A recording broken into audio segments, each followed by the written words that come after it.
Today's the day, man. Today is the day. Yes, it is. We've got the car pretty much set up, and it's pretty much ready for some more fuel. As you know, we have a 6-port auxiliary fuel injection kit from Speed Performance, and it's been taking us a long time to figure out all the different components that we're going to need and to be able to actually find the time to do it, because it's a pretty big job, right? So we're going to show you in this video how to do that, how to install a 6-port auxiliary fuel injection kit from start to finish, and how we decided to go about doing it. We want to do it with fail safes in place. We want to be able to monitor fuel pressure. We want to monitor oil pressure. So we have a sandwich plate that we're going to be installing. Basically, how to do all the wiring, how to upgrade your intake fuel pump. Just a full, complete how-to from start to finish on how to install a 6-port auxiliary fuel injection kit into your Mazdaspeed 3. Starting in 3, 2, 1. Well. We got a lot of goodies here, guys. This is the AEM AFR failsafe, and this monitors boost pressure right here. And using this wideband oxygen sensor, it also monitors the air-to-fuel ratio. So it can monitor boost and air-to-fuel ratio at the same time, and it can be programmed to activate at a given boost pressure. And based on what you program it to, if the air-to-fuel ratio from this reading deviates in any way that you set it to, it will output a trigger signal to the Guardian Angel and dump the boost. So that, in conjunction with this, will ensure that the aux fuel setup runs safely. Exactly. Well, so the engine in general.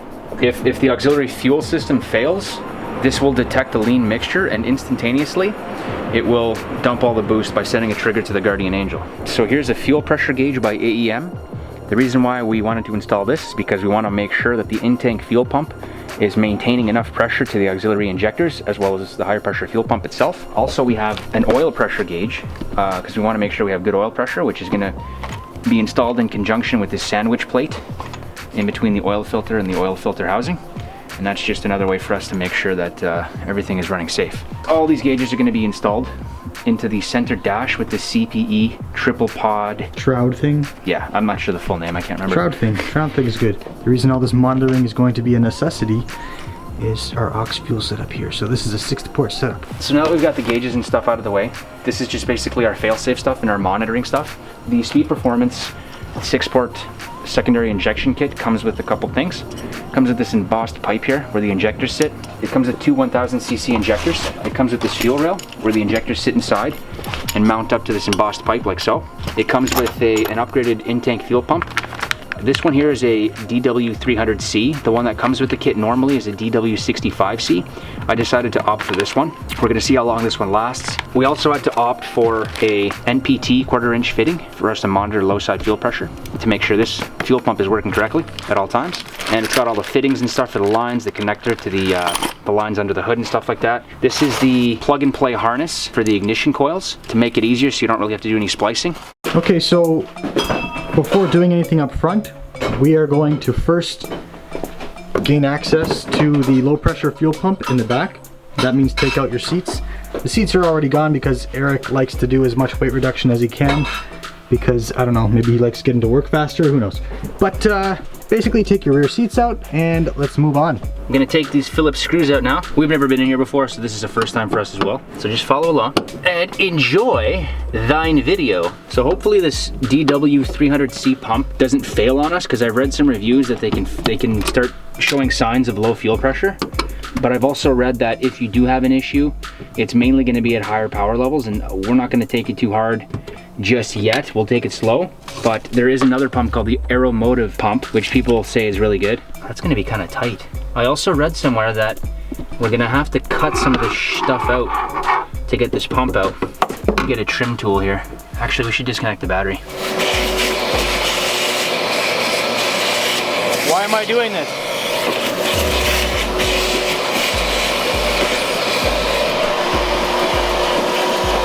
Okay, so what we're doing basically is, instead of dropping the tank to change the pump, we're just gonna cut it a slightly larger opening here. That'll allow us to get access to loosen the pump out of the tank. So we have to use these. Luckily the metal is pretty thin. There's a little bit of rust there, so it's actually making it a little bit easier for us just to kind of cut it open a little bit. Just make sure you don't cut any hoses or wires or anything like that. And it's probably not a good idea to use something like an angle grinder because sparks. Yeah, and that fuel line is off right now, so Basically just a nozzle into a big giant tank. That'll make quite the candle.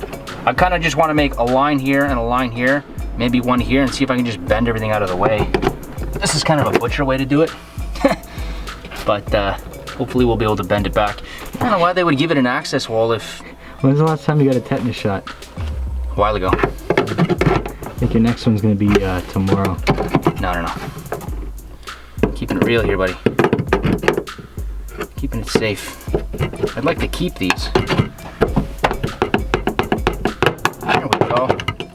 Yeah, we'll take these out because we don't know how far we're gonna go with this butchery. I think when they were designing the car, I think this is just for checking for power. Just for debunking it's not for actually, yeah, it's not for actually determining. This is where you're like, oh, I have power here, but the pump doesn't work. And then you would drop the tank. Mazda was like, we can make a killing on labor here. That could have been on purpose, eh? Okay, so we've opened up the hole quite a bit. We don't have a special tool to unscrew the fuel pump. So this is what we found works. It's an identical process. You each have a screwdriver or pry bar and a hammer. and from opposite sides, going counterclockwise, find yourself a little tab, and then you basically play a rhythm. At the same time. Ready? You start it. There you go.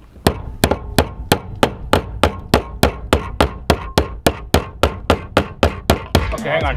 Moving. Now, there are little tabs on each side. So you can see a tab right here on this side. You got to just keep an eye on it. Because and there's also one on this side as well, right here. You see, like right down here, there's like little gears, right? Those little teeth. Not gears. Those teeth engage that lock. And those locks don't look very strong, but it's true from other videos. It's very difficult to turn it when those are engaged. Just got to keep the pry bar flat so you don't break those little tabs on the actual retaining ring.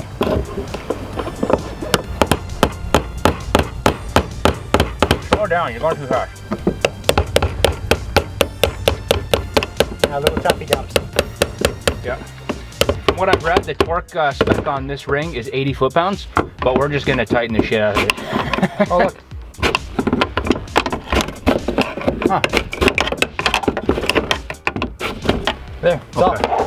Now it's gonna smell like fuel now. It smells a lot like fuel. Okay, be careful here. Oh, there's a spring on it, okay. Okay, so this. What is this? Okay. So there's no seal here. The seal is located. Now we're gonna remember here that this is how the pump was sitting before, like so. The arrow was facing this little silver dot on the actual tank, and the outlet of the pump itself was facing the front of the car. So we just gotta remember that. I'm gonna pull this out, put this line to the side for a second. Okay, I don't think it wants to stay to the side, but try to figure that out. And this is just gonna come straight out. Wow, there's a lot of fuel here in this basket. Look at that. So be gentle with this stuff. This debris on top of the tank, try not to let it fall into the tank. Let's get this out and clean the top. There's a lot of gas in there. Yeah. I wonder if I can dump it out.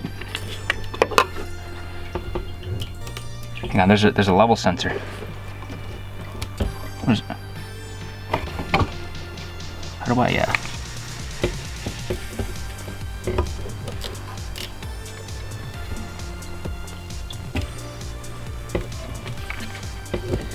So clear, but so dangerous.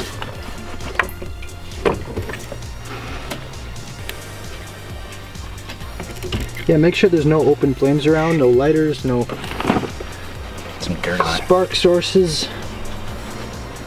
Keep your light source far away. How do I get the... Let's move out of here. Oh, I think I somewhat... Okay. Got some bad ideas here. Try to slowly angle it so that you can get the level sensor out, the little floaty thing, while at the same time dumping the fuel back in the tank, hopefully. Not making a mess.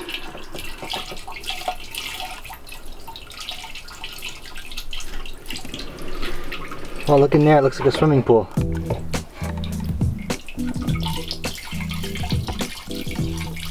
So you don't want to get any dirt in here, so be super careful. I am running 2 gallons of in-tank methanol. for octane. I don't know. It looks pretty clear. Very clear. Maybe there is a methanol dilution in there that you can actually see the clarity of it. Clarity. Okay. Now I got the float out. Float. Just gonna try to slowly bring this over here. Cool, man. All right, let's geez, man, this is like, do not smoke. Bring it to a well ventilated area. Leave the garage doors open. Also, safety first. Got ourselves a fire extinguisher. And we have ourselves a full welding cylinder of C25 inert gas. So all we have to do is really just crack the regulator off of this thing, open it up, and just swap the place with non-combustible. Let's clean this top off, man, because that's gonna cause issues. Don't want any of that getting into the fuel. The whole point of this video is to help others who are interested in the same thing, and just to document our build. Because the more Mazdas out there making a lot of horsepower, the happier everyone is. The more Mazdas out there making a lot of horsepower, the more recognition this platform the gets. less Hondas and Subarus win. I like how you didn't say Volkswagen, because we just never stood a chance in the beginning. You were never a threat. Yeah, because Volkswagens are superior. You can actually see this is the fuel level float, fuel level sensor. It looks to be just a potentiometer here, and it just, when it's full, it rises up to the top, and as it gets lower, you get right down. We're gonna have to take the pump out now and put the DW300C in. 1, 2, 3. We gotta take these tabs out, lift this up. But there's also this spring mechanism here with like a rod inside it, and there's also a rod on this side. This side does not have a C-clip at the bottom, but this side does. I think if we remove this C-clip, we'll be able to lift this whole thing off, the whole top hat. We're gonna take this little C-clip off right here. Using a pick, we're just gonna quickly pop it off. Try not to lose it. Don't let the spring go flying. Keep your finger on it so it doesn't spring off. Okay. Ooh. Okay, now I'm gonna put this right here on the cardboard so I don't miss it. I just dumped fuel all over myself. Now we're gonna undo these 3 tabs down here, starting with this one. Okay, there's 1. There's 2. And there's 3.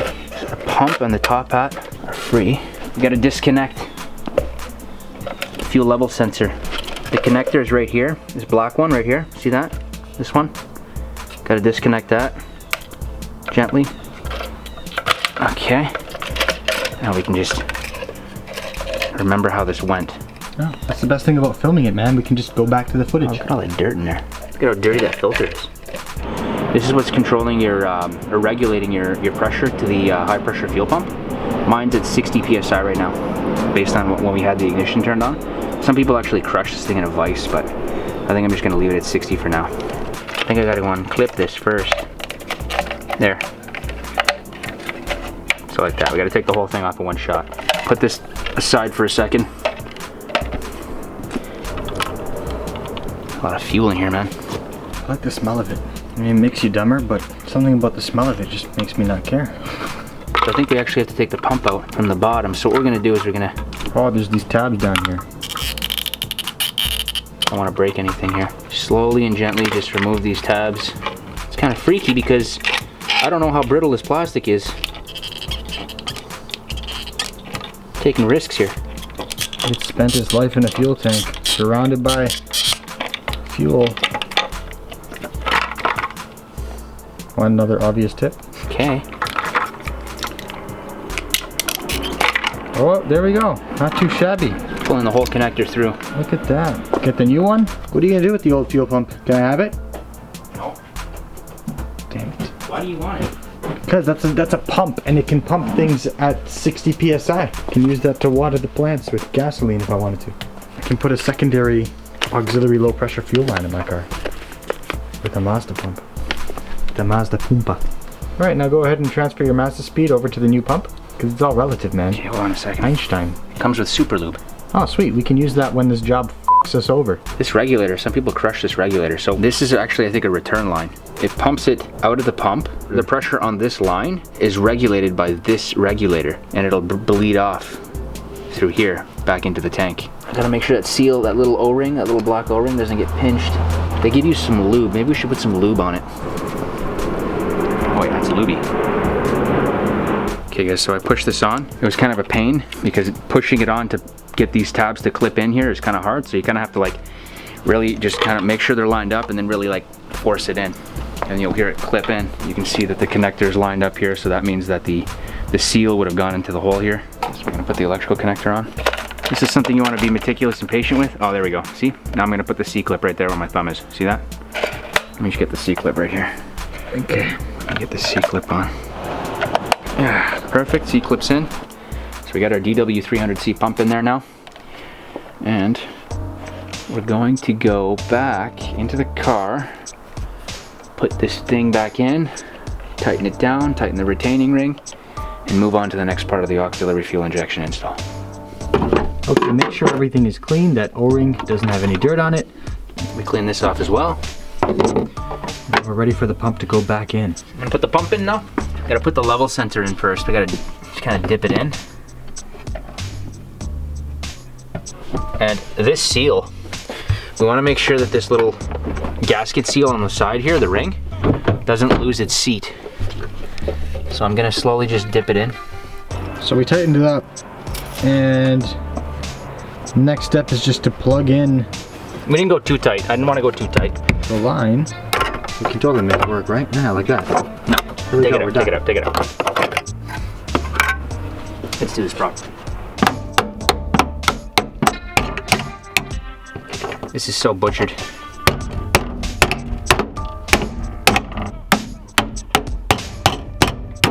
It reminds me of the Terminator.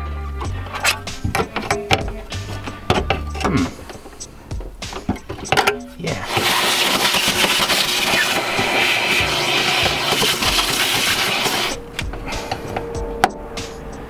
This one might be a little bit difficult.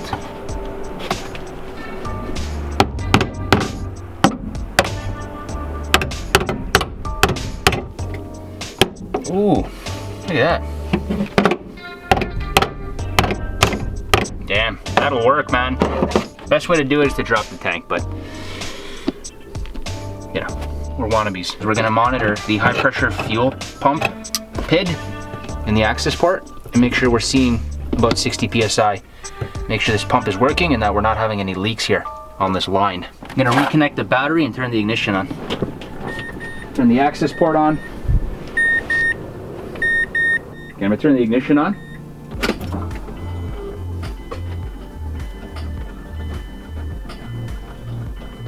Okay, so I'm gonna go to high pressure fuel pump pressure right here. The ignition is on. And we're only getting 6 PSI. Oh, there we go. I think maybe there was air in the line. There was probably air in the line there. Turn the ignition back off. Now the pressure's holding, which makes sense. It's up to 64 now.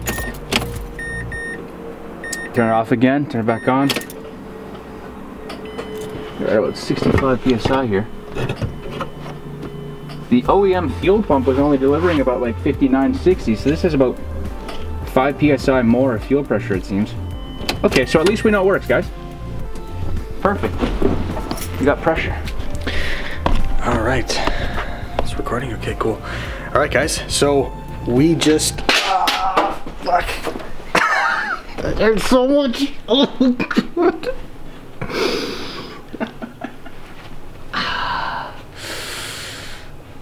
All right. Okay. All right. Okay. So we just finished editing the first out of 3 parts of the Mazdaspeed 3 aux fuel install. Might be more than 3, we don't know yet. It's a 5th 6-port installation. We started with the in-tank fuel pump, as you obviously saw, and we'll be moving on to the plumbing and the good bits in the next video, and then we'll be installing gauges and tuning it. So if you're interested in all that, definitely subscribe. You got anything to say, Eric? Let's get back to editing. But yeah, no, it's just let's just be awkward on camera for a little longer.